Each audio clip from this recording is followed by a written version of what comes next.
ಹಿಂದೆ ಎಲಿಜಬೆತ್ ಹಿಂದೆ ಕೆಂಗಲ್ ಹನುಮಂತಯ್ಯನವರನ್ನ ಸ್ಮರಿಸ್ಕೊಳ್ತಾ ಇದ್ದೀವಿ. ಈ ವಿಧಾನಸೌಧ ಕೆಂಗಲ್ ಹನುಮಂತಯ್ಯನವರು ಕಟ್ಟಿದ್ದಾರೆ. ವಿಧಾನಸೌಧ ಎಸ್.ಎಂ. ಕೃಷ್ಣ ಅವರು ಕಟ್ಟಿದ್ದಾರೆ. ಬೆಂಗಳೂರಿನ ಕೆಂಪೇಗೌಡರು ಕಟ್ಟಿದ್ದಾರೆ. ಸೊ ಇವತ್ತು ನಾವು ಸಾಕ್ಷಿ ಗುಡ್ಡೆ ಅಂತ ಏನು ನಾವು ಮಾತಾಡ್ತೀವಿ, ಆ ಸಾಕ್ಷಿ ಗುಡ್ಡೆಗೆ ಇವೆಲ್ಲ ಸಾಕ್ಷಿಯಾಗಿ ಇವತ್ತು ಉಳ್ಕೊಂಡಿದೆ. ಇವತ್ತು ಮಧ್ಯಭಾಗದಲ್ಲಿ ಅವತ್ತಿನ ಕಾಲದಲ್ಲಿ ಏನಾದ್ರು ದಾವಣಗೆರೆಗೋ ಇಲ್ಲ ಅಂತಂದ್ರೆ ಏನಾದ್ರು ಬೇರೆ ಕಡೆ ಹೋಗಿತ್ತು ಅಂತಂದ್ರೆ ಬೆಂಗಳೂರು ಇಷ್ಟು ಬೆಳೆಯಲಿಕ್ಕೆ ಸಾಧ್ಯ ಆಗ್ತಿದೆ. ಇವತ್ತು ನೋಡಿ ಬೆಂಗಳೂರಿನಲ್ಲಿ ಎಂಥ ಹವಾಗುಣ ಇದೆ, ವಾತಾವರಣ ಇದೆ.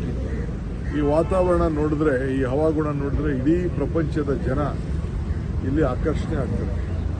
ಈಗ ಸಮುದ್ರಗಳ ಪಕ್ಕದಲ್ಲಿರುವಂಥ ನಗರಗಳಿಗೆ ಏನು ಸಮಸ್ಯೆ ಆಗ್ತಾ ಇದೆ, ಪಾಪ ಅಭಿವೃದ್ಧಿಗಳು ಆಗ್ತಾ ಇದೆ ಎಲ್ಲೂ ಏನು ಸಮಸ್ಯೆ ಆಗ್ತಾ ಇದೆ ಅಂತೇಳಿ ತಾವೆಲ್ಲ ಗಮನಿಸಿದ್ದೀರಿ.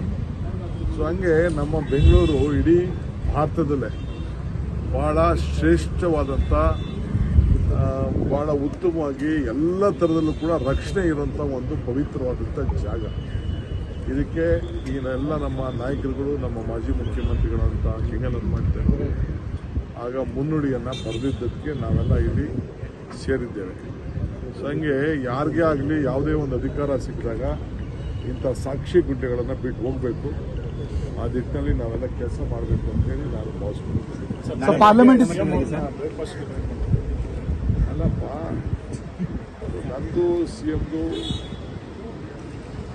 ಸಂಬಂಧಪಟ್ಟಂಥ ವಿಚಾರ. ನಾವಿಬ್ಬರು ಬ್ರದರ್ಸ್ ಥರ ಕೆಲಸ ಮಾಡ್ಕೊಂಡು ಹೋಗ್ತಾ ಇದ್ದೀವಿ.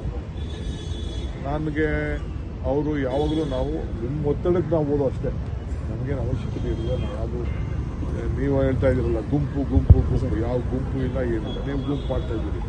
DK ಅದೊಂದು ಗುಂಪು, ಸಿದ್ದರಾಮಯ್ಯನವ್ರದ್ದು ಗುಂಪು, ಅವ್ರದ್ದೊಂದು ಗುಂಪು ಅಂತ ಮಾಡ್ತಿದ್ದೀವಿ. ಯಾವ ಗುಂಪು ಇಲ್ಲ.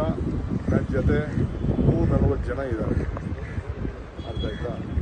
ಯಾರು ಹುಟ್ಟುವಾಗ ಒಬ್ಬನೇ ಹುಡ್ತೀವಿ, ಸಾಯುವಾಗ ಒಬ್ಬರೇ ಇರ್ತೀವಿ. ಬಟ್ ಪಾರ್ಟಿ ಅಂತ ಅಂದಮೇಲೆ ಎಲ್ಲರೂ ಒಟ್ಟೆ ಪ್ರಯತ್ನ ಹೋಗ್ತೀವಿ. ಸೊ ಅದರಿಂದ ನೀವೇನು ಚಿಂತೆ ಮಾಡಕ್ಕೆ ಹೋಗ್ಬೇಕು. Sir, case has been registered in national case against Rahul Gandhi. So what you have? See, I am telling you, this is unfair. See, there is a limit to harass. There was no need to harass. It is not Mahatma, Indira, Sonia Gandhi or Rahul Gandhi property. They were the custodian of the shares because they were the party president. See, I am the chairman of various boards. Siddaramaiah is also chairman of KPC. Siddaramaiah is chairman of my irrigation projects and all. So when he is the chairman of the irrigation project, at least 1 share or 2 shares will be there in his name. After we leave the office, we will be the chairman and we will be the directors. After we leave the office, everything will be transferred. So here now, they were the Congress presidents. It is from the days of Jawaharlal Nehru they have been there. It is not their personal property, they have already declared. Either it is Young India or it is the National Herald, which is the political party. See, without Congress, Gandhi family, Congress party can't be. It is they are the custodian of the party family. There are other members also. At the time of Moraji, Ahmad Patel ji and all, such decisions have been taken to protect the interest of the Congress party. Even when the party was dying, at the time of Kesri ji, Madam ji, we all went and begged her to take up this responsibility. With her leadership, 10 years we have ruled this country with an economist of this country. And Congress party is going ahead. Simply it is a political torture which they are trying to create. It will not go well. History will repeat. A lot of problems will happen. See, it is jealousy. Rahul Gandhi never cares. I am telling you. Let them put him to jail. He will never care for anything. It is not good.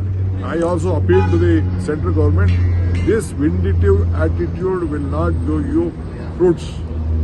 It only demoralize your ethical values. Politics, let us face in the streets. Let us face in the election, in public. Not like harassing and misusing this various institutions. Sir, one more thing. ನಾನು ಸರ್ವ ಪಕ್ಷ ಸಭೆಗೆ CM ಹತ್ರ ಮಾತಾಡ್ತಾ ಇದ್ದೀನಿ. ಅವ್ರಿಗೆ request ಮಾಡ್ತಾ ಇದ್ದೀನಿ. ಯಾಕೆಂದರೆ ಪಾರ್ಲಿಮೆಂಟು ಅಲ್ಲಿ ಆಗ್ತಾ ಇದೆ, ನಾವು ಅಸೆಂಬ್ಲಿನೂ ಇದೆ. ಅದಕ್ಕಿಂತ ಮುಂಚಿತವಾಗಿ ಕೆಲವು ವಿಚಾರಗಳನ್ನು ಅವ್ರಿಗೆ ಜವಾಬ್ದಾರಿಯನ್ನು ನಾವು ಕೊಡಬೇಕಾಗಿದೆ. ಉತ್ತರ ಪ್ರದೇಶ ಎಂಪಿ ಸರ್ ರಾಜೀವ್ ರಾಯ್ ಅಂತ ನಿನ್ನೆ ರಾಜ್ಕುಮಾರ್ ಸಮಾಧಿ ಹತ್ರ ಟ್ರಾಫಿಕ್ ಅಲ್ಲಿ ಸಿಗಾಕೊಂಡು CM tag tweeted saying that Bengaluru got the worst traffic. ಸಮಸ್ಯೆ ಆಗ್ತಿದೆ traffic. Rajiv Rai, MP Rajiv from Rai. Uttar Pradesh, has tagged you and said that, sir, he got stuck in the traffic. It is the worst traffic come on, management. let me meet him in Delhi. You tell him I'll meet in Delhi. What will be the traffic in Delhi? I'll show you. I'll also tag. Sir, Parliament session is starting from today, sir.